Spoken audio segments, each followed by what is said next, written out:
Good morning students, आप सभी का जूलॉजी की ऑनलाइन क्लासेस में हार्दिक स्वागत है। तो प्रीवियस क्लास में अपन ने जो टॉपिक स्टार्ट किया था वो था कोशिका अंगक लाइसोसोम। लाइसोसोम के बारे में अपन ने कुछ हद तक चर्चा कर ली थी, जैसे कि उसकी खोज किसने की थी, किन कोशिकाओं में यह ज़्यादातर पाया जाता है, कौन सी कोशिकाएं थी वो, यकृत और वृक्क की कोशिकाएं, लीवर और किडनी की सेल्स, वहां पर लाइसोसोम ज्यादा पाया जाता है। उसके बाद अपन ने चर्चा की थी इसके अल्ट्रा स्ट्रक्चर की। अल्ट्रा स्ट्रक्चर के बाद अपन ने स्टार्ट किया था कि इसके टाइप्स क्या है। जो डी रॉबर्टीज और उनके जो साथी थे उन्होंने सन 1971 में इसके लगभग 4 टाइप्स बताए थे, जिनमें से अपन ने प्राइमरी लाइसोसोम, सेकेंडरी लाइसोसोम की विस्तृत चर्चा कर ली थी। उनको ही अपन एक बार फिर से रिपीट कर लेते हैं 4 टाइप्स को। जो लास्ट में 2 टाइप बचे थे उनको भी डिटेल में जानेंगे, ठीक है। तो लाइसोसोम के टाइप्स के बारे में डी रॉबर्टीज ने और उनके साथियों ने ये बताया कि ये 4 टाइप के हो सकते हैं, जिनमें से फर्स्ट टाइप था प्राइमरी लाइसोसोम या प्राथमिक लाइसोसोम। प्राथमिक लाइसोसोम क्या थे? छोटे एवं थैले समान संग्रहित करने वाले लाइसोसोम कहलाते हैं ये, जिनके एंजाइम कहाँ बन रहे थे? राइबोसोम में। राइबोसोम में बन रहे थे और वहाँ से वह गोल्जी कॉम्प्लेक्स में, एंडोप्लाज्मिक रेटिकुलम में और वहाँ से गोल्जी बॉडीज में ट्रांसफर हो रहे थे। तो ऐसे जो लाइसोसोम थे वो प्राइमरी लाइसोसोम या प्राथमिक लाइसोसोम कहलाते हैं। फिर बात की थी अपन ने सेकेंडरी लाइसोसोम की।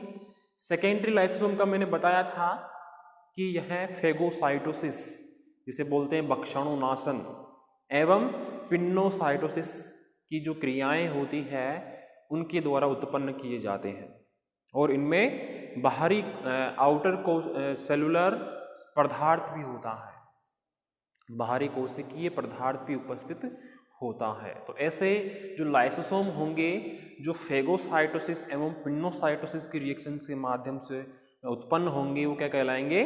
द्वितीयक लाइसोसोम या सेकेंडरी लाइसोसोम। यहां तक क्लियर था?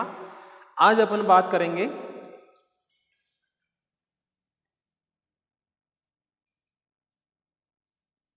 लाइसोसोम, टॉपिक चल रहा था अपना, ठीक है।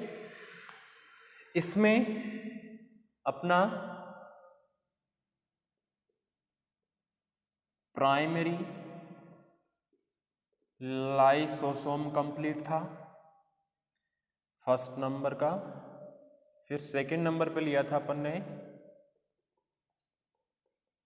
Secondary lysosome. आज थर्ड नंबर पे है अपना, हिंदी में लिख देता हूं पहले, अवशिष्ट काय, जिन्हें बोलते हैं रेजिडुअल बॉडीज। रेडिजुअल बॉडीज, अवशिष्ट काय, जो थर्ड प्रकार के लाइसोसोम है, ठीक है। अब ध्यान से समझना, ये जो अवशिष्ट काय या रेजिडुअल बॉडीज जो होती है वह मोस्टली या ज्यादातर सेकेंडरी लाइसोसोम में पाचन के बाद बचे अपशिष्ट पदार्थ या अपचित पदार्थ,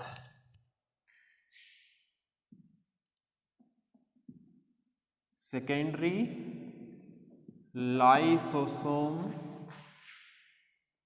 में पाचन, जिसे बोलते हैं अपन डाइजेशन, के बाद बचे अपचित पदार्थ, कौन से? अपचित पदार्थ, जैसे वसा है, इसे अपन बोलते हैं फैट। वसा को क्या बोलेंगे? फैट। और ऐसे ही है माइलिन काय, माइलिन काय, जिसे अपन बोलेंगे माइलिन बॉडीज। तो ये कुछ ऐसे पदार्थ हैं जो सेकेंडरी लाइसोसोम में पाचन के बाद अपचे हुए रह जाते हैं, यानी पचते नहीं है ये, जैसे वसा और माइलिन बॉडीज। ठीक है, तो यह सेकेंडरी लाइसोसोम में अपशिष्ट पदार्थ के रूप में बचे हुए होते हैं। कौन से पदार्थों में? अपन बोल सकते हैं अपशिष्ट पदार्थों के रूप में बचे हुए होते हैं। ऐसा सेकेंडरी लाइसोसोम में डाइजेस्टिव एंजाइम न होने के कारण होता है। कौन सा एंजाइम? डाइजेस्टिव एंजाइम एब्सेंट होने के कारण, यानी जो पाचक एंजाइम है वह सेकेंडरी लाइसोसोम में अनुपस्थित होते हैं, तब ही यह रेजिडुअल बॉडीज या अवशिष्ट काय बनती है।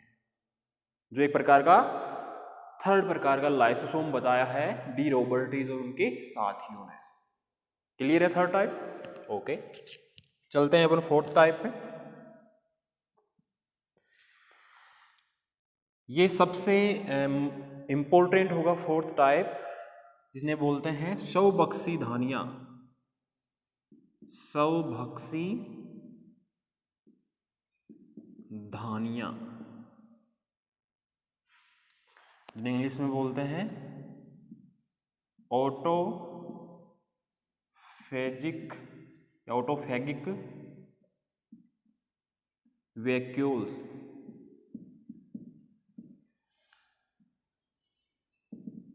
ऑटोफेगिक वैक्यूल्स, स्वभक्षी धानियां।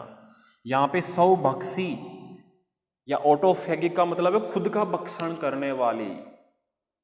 स्वभक्षी, स्व यानी खुद, भक्षी यानी भक्षण करने वाली।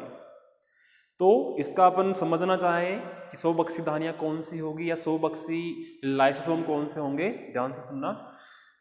कुछ सेल्स में क्या होता है कि खुद के अंगकों के डाइजेस्ट करने के लिए लाइसोसोम पाए जाते हैं।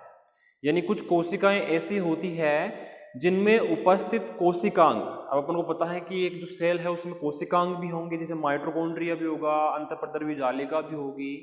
तो इनको डाइजेस्ट या पाचन करने के लिए लाइसोसोम पाए जाते हैं। क्या पाए जाते हैं? लाइसोसोम। और कौन से कोशिकांग का पाचन होगा? फॉर एग्जांपल माइटोकॉन्ड्रिया का हो गया या एंडोप्लाज्मिक रेटिकुलम का हो गया। तो इन कोशिकांगों का पाचन करने के लिए स्वभक्षी धानियां या ऑटोफेगिक वैक्यूल्स बनाई जाती है। ऐसा ज्यादातर लीवर में, यकृत से बोलते हैं अपन लीवर में, फूड, लीवर सेल्स में फूड न प्राप्त होने की स्थिति में, यानी जो लीवर सेल्स या जो यकृत कोशिकाएं हैं, अगर उनकी सेल्स में जैसे फूड प्राप्त, एनर्जी प्राप्त होने का कोई साधन नहीं होता है, तो उस सिचुएशन में, उस परिस्थिति में लाइसोसोम खुद की कोशिका का भक्षण करना या उनको पाचित करना स्टार्ट कर देता है। उसे ही अपन क्या कहेंगे? स्वभक्षी धानियां। यानी कि ये कोई कोशिका है, यकृत की कोशिका है, इसमें ये लाइसोसोम है। ठीक है, अगर मान लो इन लीवर सेल्स को भोजन प्राप्त नहीं होता है ऊर्जा बनाने के लिए, तो इसका ये जो लाइसोसोम है यकृत कोशिका का, यह इस कोशिका के अंदर, जैसे ये माइटोकॉन्ड्रिया है, ये एंडोप्लाज्मिक रेटिकुलम है, इनका भक्षण करना ही स्टार्ट कर देगा। ठीक है, तो उसे ही अपन कहेंगे स्वभक्षी धानियां, खुद का भक्षण करने वाली धानियां। समझ में आ गया? ठीक है, तो ये 4 टाइप थे: प्राइमरी लाइसोसोम, सेकेंडरी लाइसोसोम, अवशिष्ट काय या रेजिडुअल बॉडीज, और स्वभक्षी धानियां या ऑटोफेगिक वैक्यूल्स, जिसमें अब ये सबसे मोस्ट है 4th टाइप, जिसको आप याद रखना। इसमें मैंने एग्जांपल लिया है लीवर सेल्स में, अगर फूड प्राप्त नहीं होता है तो इन कोशिकाओं में जो लाइसोसोम होते हैं वो कोशिका के अंदर के जो कोशिकाएं होते हैं उनका भक्षण करना स्टार्ट कर देते हैं, इसीलिए इनको स्वभक्षी धानियां या ऑटोफेगिक वैक्यूल्स कहा जाता है। क्लियर है? ठीक है, तो ये तो हो गए लाइसोसोम के 4 टाइप्स जो डी रॉबर्टीज और उनके साथियों ने सन 1971 में सुझाए थे। ठीक, अब आगे अपन चर्चा करेंगे कि ये जो लाइसोसोम है इसकी केमिकल नेचर कैसी होती है, केमिकल नेचर कैसी होती है उसके ऊपर चर्चा करेंगे अपन। अब तक अपन ने ये देखा कि जो लाइसोसोम है इसके अंदर डाइजेस्टिव एंजाइम्स पाए जाते हैं, जैसा कि गाहन ने कहा था। गाहन नामक वैज्ञानिक प्रीवियस क्लास में मैंने जिक्र किया था कि गाहन ने ये बताया था कि ये मेम्ब्रेन बाउंड या मेम्ब्रेन से जुड़ी हुई संरचनाएं होती है जिनके पास डाइजेस्टिव एंजाइम्स पाए जाते हैं। कौन से एंजाइम? डाइजेस्टिव एंजाइम्स पाए जाते हैं। तो उसी के बेस पे अपन कहना चाहें तो लाइसोसोम में अगर केमिकल नेचर की बात की जाए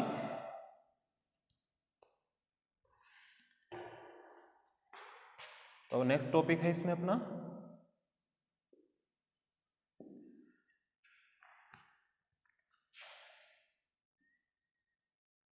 chemical nature of lysosome.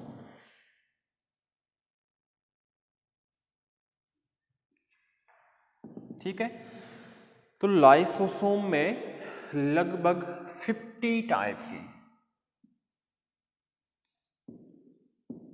Type के जल अपघटनी एंजाइम अब तक खोजे जा चुके हैं। जल अपघटनी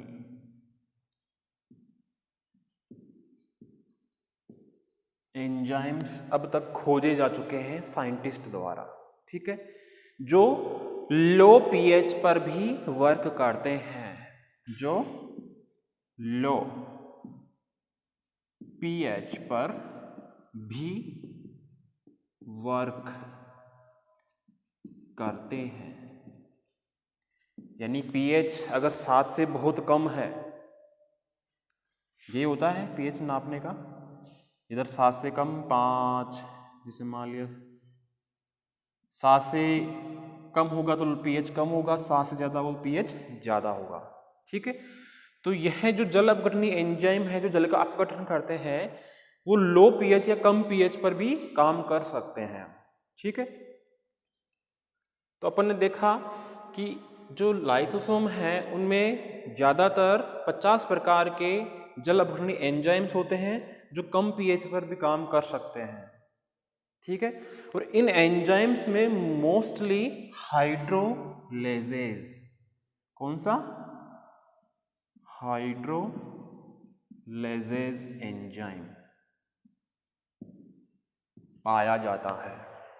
तो आप जब नोट्स बनाओ या वीडियो देखते टाइम भी अगर ध्यान दो तो इसको आप अंडरलाइन जरूर करना, हाइड्रोलेजेज एंजाइम, जो एक प्रकार का जल अपघटनी एंजाइम होता है। किसमें पाया जाता है? लाइसोसोम में, जो इस लाइसोसोम की केमिकल नेचर या रासायनिक प्रकृति बताता है। रासायनिक प्रकृति किसकी? लाइसोसोम की। समझ में आया? ठीक है, नेक्स्ट टॉपिक लेते हैं अपन इसी में।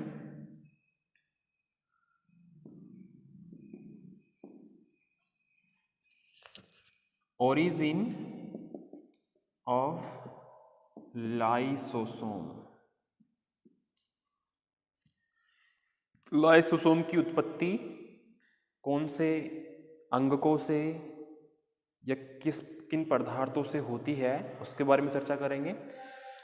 तो जो लाइसोसोम है अपन ने टाइप्स पढ़े हैं इससे जस्ट थोड़ी सी पहले, 4 टाइप्स, जिनमें प्राइमरी लाइसोसोम थे, सेकेंडरी लाइसोसोम थे। सेकेंडरी लाइसोसोम का अगर अपन याद करें तो अपन ने ये चर्चा की थी कि यह फेगोसाइटोसिस या पिनोसाइटोसिस की रिएक्शन के माध्यम से उत्पन्न होते हैं। तो अपन यहाँ पे फर्स्ट नंबर इसका ये बता सकते हैं कि यह एक्स्ट्रा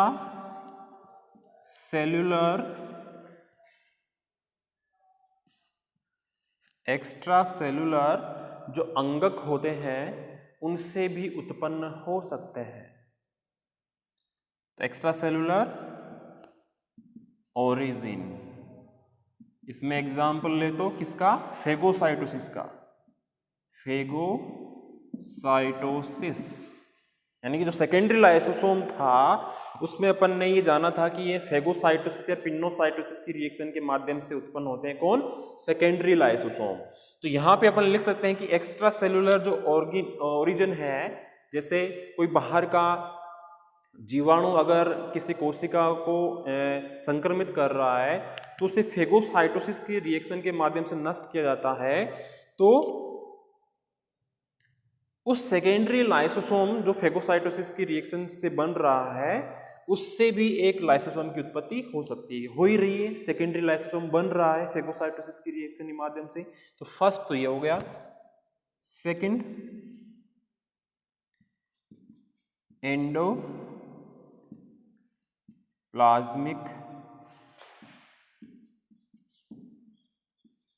रेटिकुलम से, यानी कि ईआर से भी उत्पन्न हो सकते हैं। थर्ड है, इसमें बता सकते हैं अपन गोल्जी बॉडीज से, गोल्जी बॉडीज से भी बन सकते हैं, एंडोप्लाज्मिक रेटिकुलम से भी बन सकते हैं, और एक्स्ट्रासेलुलर ओरिजिन या फेगोसाइटोसिस की रिएक्शन के माध्यम से भी लाइसोसोम की जीवात जनन या उत्पत्ति हो सकती है। क्लियर है? ठीक है।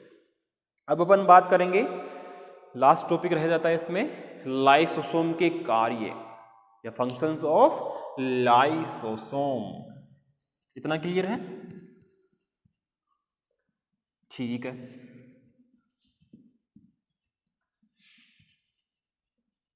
ये ध्यान रखना, इसमें हाइड्रोलाइजेज एंजाइम होता है मोस्टली। 50 प्रकार के एंजाइम्स खोजे जा चुके हैं, लेकिन उनमें मोस्टली कौन सा है, हाइड्रोलाइजेज।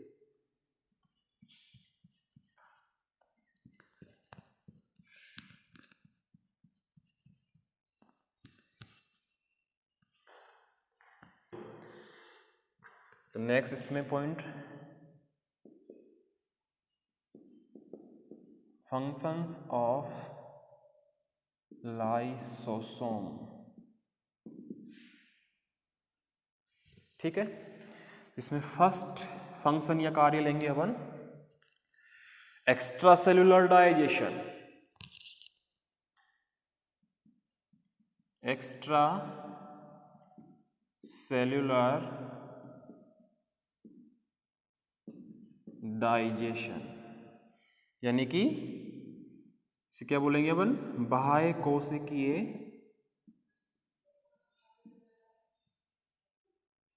पाचन, ये बोलेंगे। यानी कि जो लाइसोसोम होते हैं वह कोशिका से बाहर भी पाचन का कार्य करते हैं किसी भी पदार्थ का। तो ये फर्स्ट वर्क हो गया। ऐसे ही इंट्रासेलुलर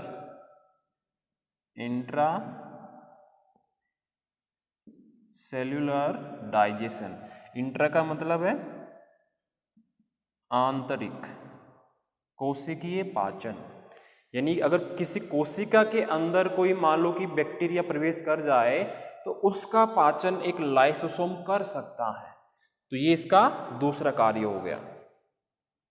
थर्ड वर्क की बात करें, रिमूवल ऑफ डेड सेल्स, यानी जो मृत कोशिकाएं होती है अपनी बॉडी में उनको ये शरीर से बाहर निकालने का काम भी करते हैं। कौन, लाइसोसोम। तो ये थर्ड वर्क हो गया इसका। फोर्थ वर्क,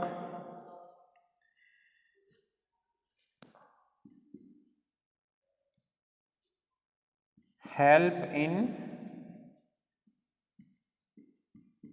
प्रोटीन सिंथेसिस, यानी जो प्रोटीन संश्लेषण होता है उसमें भी ये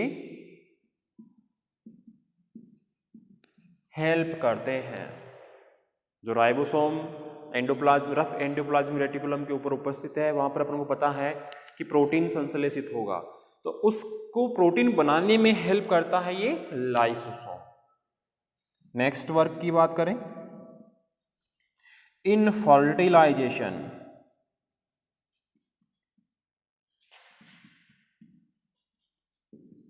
फर्टिलाइजेशन को अपन बोलते हैं निषेचन। यानी जो एनिमल्स में, ह्यूमंस में जो फर्टिलाइजेशन की रिएक्शन होती है, उसमें ये लाइसोसोम कुछ एंजाइम्स रिलीज करके जो एग सेल की जो मेम्ब्रेन होती है उसको गला देते हैं, ताकि जो स्पर्म होता है वो एक एग में या अंडे में आसानी से प्रवेश कर पाए। तो इसीलिए अपन ने यहाँ पे जिक्र किया है इन फर्टिलाइजेशन कि निषेचन की जो क्रिया होती है उसमें भी लाइसोसोम हेल्प करते हैं। तो ये भी इसका लाइसोसोम का एक वर्क हो गया। एक वर्क और ऐड कर सकते हैं अपन इसमें,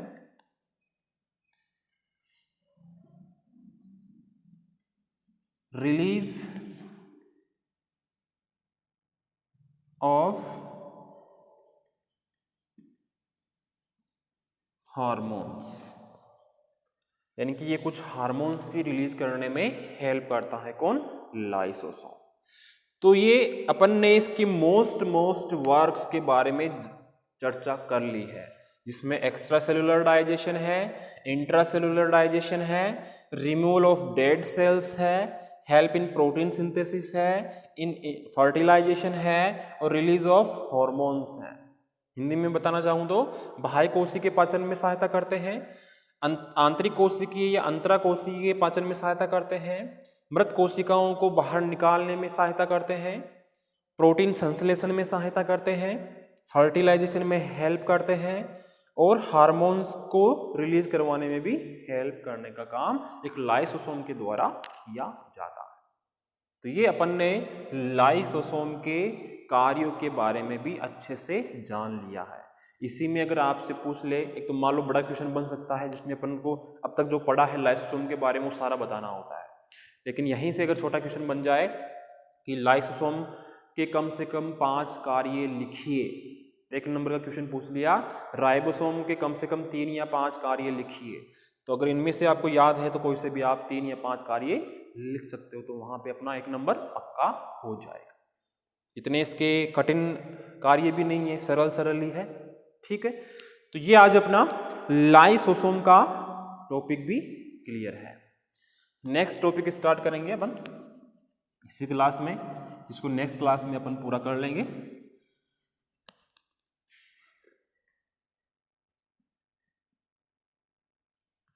नेक्स्ट टॉपिक रहेगा अपना कोशिका अंगक जो है वो रहेगा माइक्रोबॉडीज, जिन्हें बोलते हैं सूक्ष्मकाय, जिनका जिक्र मैंने आपकी जो क्लास स्टार्टिंग वाली क्लासेस थी उनमें कर दिया था कि अपन कौन कौन से कोशिकांगों का अध्ययन या ऑर्गेनेलिज का अध्ययन इस यूनिट फर्स्ट में करने वाले हैं। ठीक है,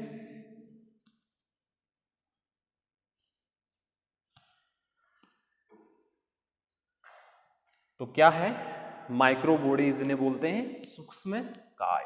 अच्छा, लाइसोसोम की खोज किसने की थी, डी डुवे ने। कौन सी ईयर में, 1955 ईस्वी में। लेकिन सूक्ष्म काय या माइक्रोबॉडीज की खोज किसने की थी, वो भी डी डुवे ने की थी, लेकिन सन 1966 ईस्वी में।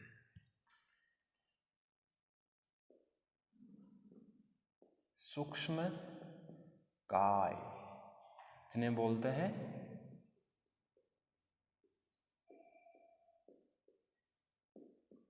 माइक्रोबॉडीज, सूक्ष्म काय। वही सेम, इसकी खोज किसने की, कौन सी कोशिकाओं में ये पाया जाता है, शेप एंड साइज क्या है, इसकी अल्ट्रा स्ट्रक्चर क्या है, क्या इसके कार्य हैं, कितने प्रकार का यह होता है, कहाँ से इसकी उत्पत्ति होती है, वो सारी की सारी चर्चाएं भी अपन इसमें करेंगे। ठीक है, तो माइक्रोबॉडीज या सूक्ष्म काय की खोज भी किसने की थी, डी डुवे ने 1966 ईस्वी में। डी डुवे और उनके कुछ साथी थे जिन्होंने सन 1966 में सूक्ष्मकाय की खोज की थी। उन्होंने, डी डुवे और उनके साथियों ने सूक्ष्मकाय की खोज या इस कोशिकांग की खोज एक एकल कोशिकीय झिल्ली, एकल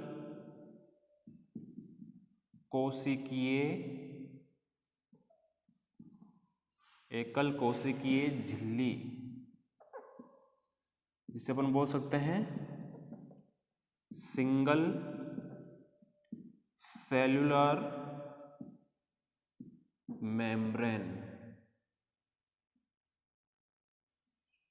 ये बोल सकते हैं।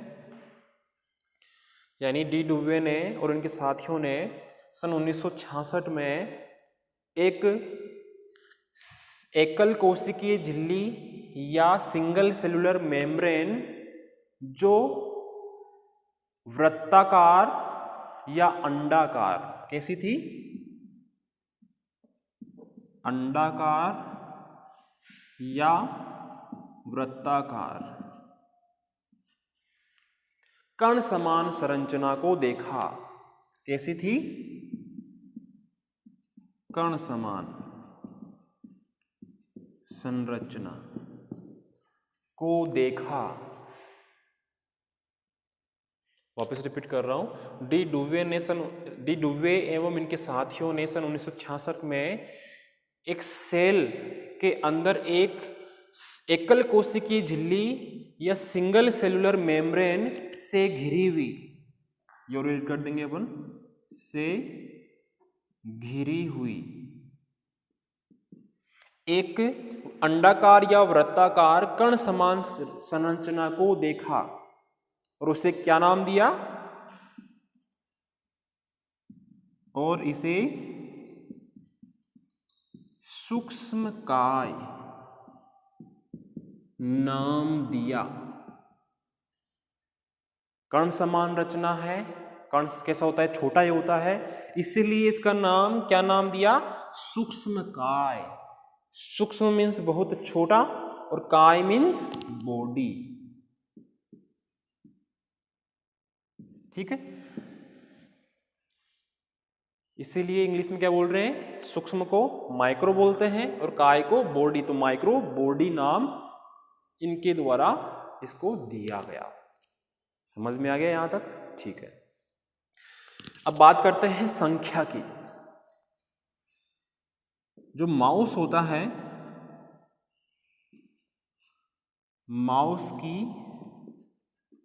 लीवर सेल्स में, लीवर को यकृत बोलते हैं अपन, ठीक है, बार बार बता रहा हूं आपको। माउस की लीवर सेल्स में इनकी संख्या कितनी होती है, लगभग 70 से 100, लगभग 70 से 100 तक संख्या में एक लीवर सेल्स में ये माइक्रोबॉडीज पाई जाती है। लेकिन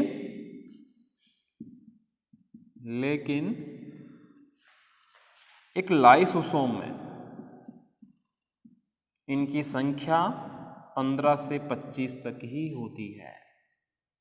तो अपन देख सकते हैं कि एक जो माउस का लीवर है उसमें तो बहुत अधिक ज़्यादा पाई जाती है, लेकिन लाइसोसोम की बात करें तो उसमें इनकी संख्या कम होती है, क्योंकि लाइसोसोम के पास पहले से ही कुछ डाइजेस्टिव एंजाइम्स अवेलेबल है, ठीक है, इसलिए इनकी संख्या लाइसोसोम में माइक्रोबॉडीज की कम होती है। यहां तक समझ में आया, ठीक है। और डीपली बात करते हैं अपन। यह माइक्रोबॉडीज प्रोटोजोआ, एग्जांपल्स बता रहा हूं कि ये किन किन में पाई जाती है। प्रोटोजोआ,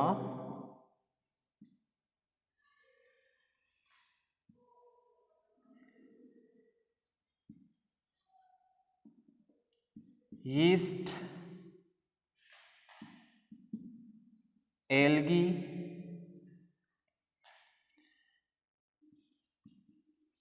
प्लांट्स, सीड्स की सेल्स, ये उन सेल्स के एग्जाम्पल्स है जिनमें माइक्रोबॉडीज ये सूक्ष्मकाय पाए जाते हैं। तो मैंने कहा प्रोटोजोआ है, यीस्ट है, एल्गी है, प्लांट्स है, सीड्स की या सीड्स को अपन क्या बोलते हैं, बीज, बीज की जो कोशिकाएं होती है उनमें बर्ड्स में यानी पक्षियों में और मैमल्स की अनेकों सेल्स, जैसे जो मैमल्स है, जैसे मान लो कि अपन इंसान है, ह्यूमंस है, तो इनमें भी अनेक कोशिकाओं में ये माइक्रोबॉडीज पाई जाती है, जैसे ब्रेन यानी कि मस्तिष्क, लंग्स यानी कि फेफड़े की कोशिकाएं,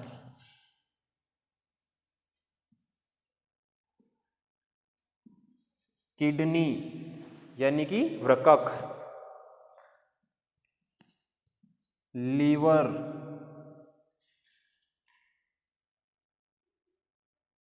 और पेशी कोशिकाएं, पेशी सेल्स। तो मैमल्स में अनेकों कोशिकाओं जैसे ब्रेन यानी मस्तिष्क, लंग्स की कोशिकाएं यानी फेफड़ों की कोशिकाएं, किडनी यानी वृक्क की कोशिकाएं, लीवर यानी यकृत की कोशिकाएं, और पेशी कोशिकाएं जिन्हें बोलते हैं मसल सेल्स आदि में भी माइक्रोबॉडीज ये सूक्ष्मकाय पाई जाती है। समझ में आया इतना? ठीक है, ये तो बात होगी कि कौन कौन सी कोशिकाओं में सूक्ष्मकाय या माइक्रोबॉडीज पाई जाती है। ठीक है, आगे अपन बात करेंगे इसकी साइज की, शेप और साइज की बात कर लें तो इसकी आकृति का जिक्र अपने पहले ही कर लिया है कि यह अंडाकार या वृत्ताकार होती है। अगर साइज की बात करें तो यह 0.1 से 0.5 म्यू व्यास की होती है। 0.1 से 0.5 म्यू व्यास की होती है, जो एकल झिल्ली युक्त होती है, यानी कि त्रिपरतीय संरचना से तो मिलकर बनी हुई होती है लेकिन अपेक्षाकृत पतली होती है। अच्छे से इसको समझा देता हूं आपको मैं, इतना समझ में आ गया होगा आपके।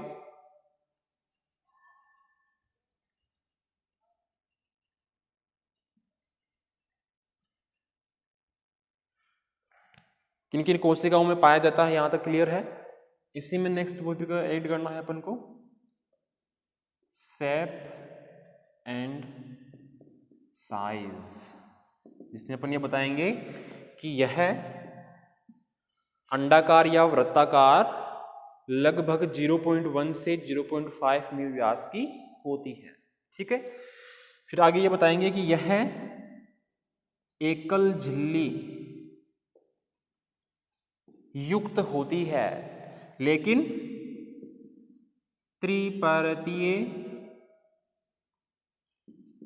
संरचना भी रखती है, यानी सिंगल मेम्ब्रेन से तो बनी हुई होती है लेकिन त्रिपरतीय संरचना भी रखती है। ये प्रोटीन, लिपिड प्रोटीन से बनी हुई, लेकिन वो कैसी होती है? पतली होती है। अब पतली कितनी होती है? 6 से 8 नैनोमीटर, इतनी पतली होती है। ठीक है, तो ये अपन ने एक साइज की बात कर ली है, शेप की बात कर ली है, सूक्ष्मकाय की, कि यह एकल झिल्ली से बनी हुई होती है, अंडाकार या वृत्ताकार होती है, इनका ये व्यास होता है और त्रिपरतीय संरचना रखती है लेकिन वो पतली होती है 6 से 8 नैनोमीटर तक। यहां तक क्लियर है सभी के? तो इससे आगे अपन बात करेंगे नेक्स्ट क्लास में। अपन ने शेप एंड साइज तक माइक्रोबॉडीज में क्लियर कर लिया है। इसके आगे की कहानी, इन माइक्रोबॉडीज का काम क्या है, ये कहाँ पे पाई जाती है, इनके प्रकार क्या है, इनकी उत्पत्ति कहाँ से होती है, इनके कार्य क्या है, वो सभी के ऊपर अपन चर्चा करेंगे। ठीक है, इस क्लास में इतना ही। धन्यवाद।